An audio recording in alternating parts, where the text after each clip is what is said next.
दरभंगा में कैंसर का इलाज तो हो नहीं रहा था, लेकिन आपके आने से हम लोगों के अंदर एक खुशी जगी है कि अब शायद स्टार्ट हो जाएगा। तो सर, किस तरह से इस कैंसर को हम लोग भगाएं और इसका इलाज कैसे संभव हो पाएगा? सर, इसके बारे में थोड़ा सा आप बता देते तो बहुत बेहतर होता। देखिए क्या है कि मैं कैंसर सर्जन हूँ, खास करके जो मुंह का कैंसर है उसका स्पेशलिस्ट हूँ। ठीक है, तो मैं मुंह के कैंसर को एड्रेस करता हूँ। मतलब ट्रीटमेंट करने का पार्ट है, मतलब सर्जरी करना। ठीक है, तो इसका मतलब ये हुआ कि मैं मुंह के कैंसर की सर्जरी करने के लिए स्पेशलिस्ट हूँ। ठीक है, अब देखिए क्या है कि अब कैसे हम लोग यहाँ पे काम करेंगे ना। इससे पहले मैं इंडिया के सब जितने अच्छे सबसे बड़े बड़े कैंसर सेंटर्स हैं, सारे कैंसर सेंटर में मैं काम कर चुका हूँ, है ना। CNCI कलकत्ता है, मालाबार कैंसर सेंटर केरला है, मुंबई है ना, तो हर जगह मैं काम कर चुका हूँ। अब वहाँ से यहाँ पे आया हूँ, तो अभी क्या है कि 2-3 चीज़ों आप लोगों को समझनी पड़ेगी। अभी तक आपके यहाँ जितने भी कैंसर के पेशेंट होते थे, क्या करते थे आपको, जिस पेशेंट को पता चलता है मेरे को कैंसर है, तो अगले दिन अपनी ज़मीन बेचता है, 4-5 लाख रुपये जमा करता है और सीधा यहाँ से मुंबई भागता है। यही करता है ना।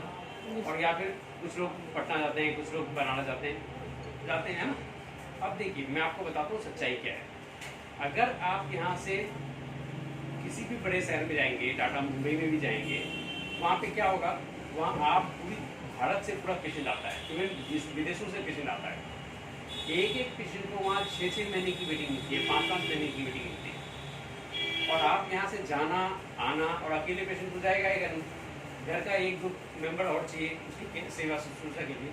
तो 3-4 आदमी का बिहार से उठ के मुंबई जाना, वहाँ पे जाके उतने भीड़ भाड़ में दिखाना और डेट लेना, 3 महीने 4 महीने के बाद की वेटिंग। आप बताइए 3-4 महीने के बाद कैंसर अपनी जगह पे बैठा रहेगा? नहीं सर। तो वो तो काम करने के लायक कुछ बचता ही नहीं है। फिर जब नंबर आता है हम लोग बोल देते हैं कि चलो कुछ कर नहीं सकते, अब जाओ दवा दारू खा के घर में बैठो। तो ये इतना प्रॉब्लम है ना। अब देखिए आप यहाँ से मुंबई जाइए, कलकत्ता जाइए, केरल जाइए, कहीं भी जाइए, या फिर वहाँ से डॉक्टर आपके पास आ जाएगा। बात एक ही हो गया ना, एक ही बात है। तो देखिए अब मैं यहाँ आ गया हूँ, तो अब आप लोगों को बस कुछ नहीं करना। अब जितना भी पेशेंट आपको अपने आसपास गांव समाज में दिखता है, जरूरी नहीं आपके घर में होगा तभी आप डॉक्टर के पास आएंगे, है ना। आप लोग प्रण ले लीजिए, आप लोग निश्चय कर लीजिए कि आपके आसपास के घर के आसपास, घर के आसपास या आसपास के गांव समाज में जो भी पेशेंट दिखता है कैंसर का, आप चुपचाप से उसको मेरी तरफ गाइड कर दीजिए, है ना। यहाँ पे गाइड कर दीजिए, मैं देखूंगा, मैं डिसाइड करूंगा कि क्या कर सकते हैं, है ना। जो केस हम यहाँ ऑपरेट कर सकते हैं, अभी देखिए हम लोग यहाँ पे पिछले 10 दिन में मैं 5 केस ऑपरेट कर चुका हूँ, कैंसर का 5 केस ऑपरेशन कर चुका हूँ, है ना। सुनील जी आप लोग को फोटो वीडियो सब दिखा देंगे, है ना। तो अब देखिए उन पे जिन पेशेंट से ऑपरेशन किया उनके रिश्तेदारों से पूछिए वो कितना आराम मिला। रोज घर जाते हैं, घर में सोते हैं, सुबह आके अपना पेशेंट से मिल लेते हैं। पेशेंट उनका वार्ड में एडमिट है, कोई दिक्कत नहीं है ना, कोई चक्कर नहीं है। अभी सोचिए कि इसका पेशेंट अगर मुंबई में ऑपरेशन हुआ होता तो क्या करते, कहाँ रहते हैं? मुंबई में आपको पता है लोग सड़कों पे सलाइन लेके सोते हैं, सड़क पे, रोड पे, इतना दिक्कत है। तो उधर अब भेजने का कोई मतलब नहीं है ना। हाँ, जो केस अभी दरभंगा जिस बहुत बड़े ऑपरेशन के लिए तैयार नहीं है, उसमें हम लोग डिसाइड कर लेंगे कि इसको कहाँ भेजना है। लेकिन जो केस यहाँ ऑपरेशन हो सकता है वो आराम से यहाँ करेंगे, है ना। इतना बड़ा बड़ा सर्जरी यहाँ पे होता है दरभंगा में, तो कैंसर भी हो सकता है ना। Yes sir. तो अब बड़ा सवाल हम लोग का, अब हम आपके पास डॉक्टर आ गया, हमारे पास स्किल है, हमारे पास अपना सब कुछ पढ़े लिखे हैं लोग हैं, हम लोग है ना, अपना एक्सपीरियंस है, तो आराम से आप लोग कर सकते हैं। तो किसी को भेजने की जरूरत नहीं है ना।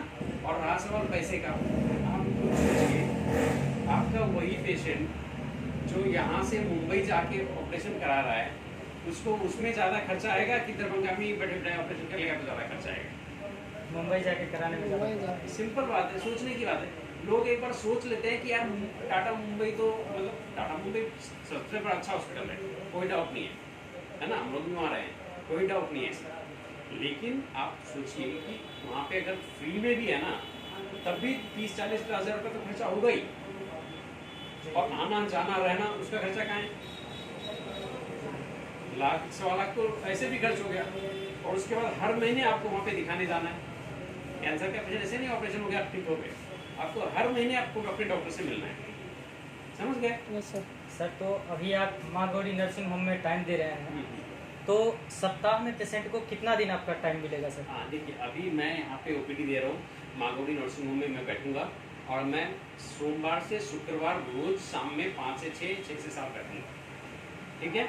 अभी फुल टाइम दूंगा, हफ्ते में 5 दिन निश्चित रूप से मैं बैठूंगा, क्योंकि नया सेंटर है, इसको डेवलप करना है ना, तो इतना टाइम है। और रहा सवाल कि कैसे कैसे फॉलोअप करेंगे, क्या क्या पेशेंट होगा, है ना, वो सब जैसे जैसे पेशेंट बढ़ता जाएगा, आता जाएगा, हम डिसाइड करते रहेंगे हम कैसे कैसे कैसे मैनेज करेंगे, ठीक है? तो अभी मैं फुल टाइम दे रहा हूँ, रोज हर दिन शाम में, हफ्ते में 5 दिन हर दिन शाम में टाइम दे रहा हूँ।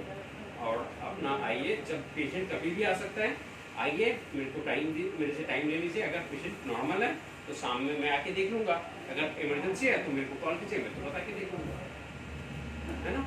चलिए सर, इसके लिए तो बहुत बहुत धन्यवाद, क्योंकि कैंसर के पेशेंट के लिए बहुत बड़ा ये खुशखबरी है और राहत मिला है। क्योंकि आप जिस तरह से बताए हैं, बात तो सही है कि अगर यहाँ से पटना भी जाना होता था तो लोग एक एम्बुलेंस करते थे, जाते थे, आते थे, 10,000 रुपया उसमें गया, इसके बाद रहना इधर उधर 4 आदमी उनके साथ लगभग 20-25 हज़ार रुपया खर्च हो जाता था। लेकिन हमारे दरभंगा में माँ गौरी नर्सिंग होम में आप टाइम दिए, इसके लिए बहुत बहुत धन्यवाद आपको माँ गौरी नर्सिंग होम की तरफ से। और सबसे बड़ी बात है कि सर, अगर 1-2 पेशेंट भी यहाँ पे अपना ऑपरेट करवाते हैं, उसके बाद उनका भरोसा जगेगा और शायद आप इससे भी बड़ा काम यहाँ कर सकें, ये हम लोगों का आशा है।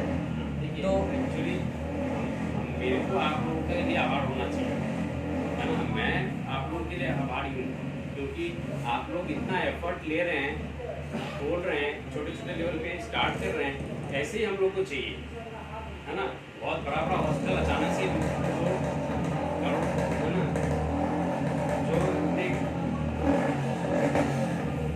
ना, जो बिलियनियर लोग हैं, वो लोग बहुत बड़े बड़े हॉस्पिटल खोल लेते हैं।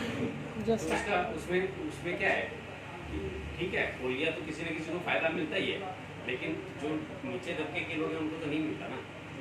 तो उनको हेल्प करने के लिए, उन बड़े लोगों की सेवा करने के लिए बहुत बड़े बड़े डॉक्टर हैं, है ना? छोटे लोग, हम लोग तो छोटे लोगों के लिए रहने दीजिए, है ना? तो छोटे लोगों के लिए एक छोटा छोटा सेटअप ही चाहिए सर, ये तो आपका बड़प्पन है। नहीं, ऐसा नहीं है, बट फिर भी, है ना? तो अब सिंपल बात है ना, बड़े लोगों के लिए बड़े बड़े डॉक्टर हैं ऑलरेडी, है ना? तो हम लोग छोटे लेवल से स्टार्ट करेंगे, कोई इशू नहीं है ना, छोटे लोगों से स्टार्ट करेंगे। और देखिए, कैंसर का पेशेंट घबराने की बात नहीं है, कैंसर का पेशेंट हर जगह बहुत है, बस ये है कि आधे से ज़्यादा इस एरिया के पेशेंट को, आधे से ज़्यादा लोगों को पता ही नहीं चलता कि उसको कैंसर है। वो छाला बोल बोल के मर जाता है, उसको पता ही नहीं चलता कि कैंसर हुआ, समझ गए?